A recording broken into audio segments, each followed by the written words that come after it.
So mga tol, matapos pong talunin ni Rodelyn Perez si Emma Bacosa Pacquiao kahapon sa Putatan, Muntinlupa City, binalikan po ni Perez mga tol ang kanyang mga bashers. Ayon kay Perez mga tol, noong makapanayam siya ni Paukas Sports, sinabihan umano siya ng mga bashers niya na delivery water lang daw siya at magtataho. Kaya naman, sabay pakita ni Perez ng kanyang belt, sabay sabi niyan tinalo siya na magtataho pre. Pero pag amin naman po ni Rodelyn Perez mga tol, nasaktan din daw siya sa suntok ni Emma Bacosa Pacquiao sa round 1 noong mabody shot daw siya at kaya daw siya bumagsak at namalipit sa sakit. Ni-wrestling daw siya ni Eman. Sa video naman po na shinare ni I'm Boxing Fan, pinakita na bago yung laban, parang nanglalata itong si Perez. Kung titingnan mo kasi yung postura ni Perez mga tol, parang hindi siya mananalo at parang walang kalakas-lakas. Pero pagdating sa laban, pinabagsak niya si Emma Bacosa Pacquiao ng ilang beses at tinalo. Mukhang nadali po si Emma Bacosa mga tol ng mind games ni Perez. Sa kabilang banda naman mga tol, nanay ni Emma Bacosa Pacquiao na si Joanna Rose Bacosa nagsalita na. Tinawag niyang bulag at kulang sa safety sa pagsaway ang referee. Ito po yung pagkakasabi sa post: God plans in the best time. Emma Bacosa Pacquiao, you are still winner sa puso ko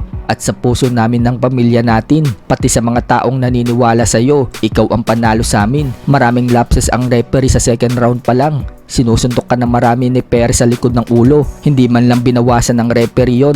Sinuntok ka sa likod ng ulo. Bulag at kulang talaga sa safety o pagsaway ang referee. Sabihin natin na marami ka pang kailangan na i-improve, pero malinis ka maglaro Eman at hindi madaya. Hayaan mo wala kang belt, hindi ang kawalan ng pagkatao mo ang belt. God is with you, you are blessed. Pinatunayan mo kagabi na mahal mo ang Diyos kahit sa gitna ng pagkabigo, dahil hindi ka nanalo at nanatiling matibay ang pananalig mo sa Panginoong Diyos. Pinupuri mo siya at itinaas yan ng anak ng Diyos. Hindi lang sa mabuti ang pagpupuri, pati sa gitna ng pagsubok ay nananatiling matatag ang pananampalataya sa Diyos. You are the champion sa puso naming nagmamahal sa iyo. Congratulations! Pinatunayan mong hindi mo kailangan mandaya para manalo. Lahat ng laban mo sa buhay ay nilalabanan mo ng patas. Hayaan lang natin yung ibang tao na nagsasalita ng negatibo tungkol sa iyo. Ginagawa kang content para sila ay kumita. Pagbigyan na natin sila, baka ikakaunlad nila ang ginagawa nila. Ang importante anak, matibay tayo.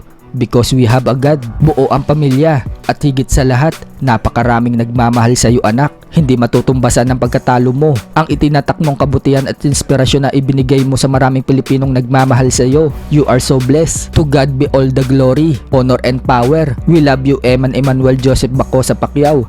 Natalo ka man sa boxing kagabi, but they cannot put the good man down.